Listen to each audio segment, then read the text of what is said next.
Hey there, so this is the continuation of our lesson performing series of operations using MDAS rule. So MDAS rule states that do multiplication or division first before you do addition or subtraction.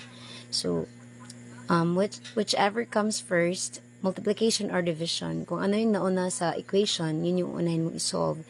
Then followed by addition or subtraction, whichever comes first, yun yung unahin yung isolve. So try nyo namang isolve tong number 1.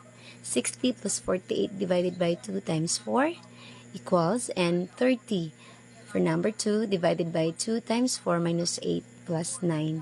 Kindly comment down your answer below. Kindly comment your answer below.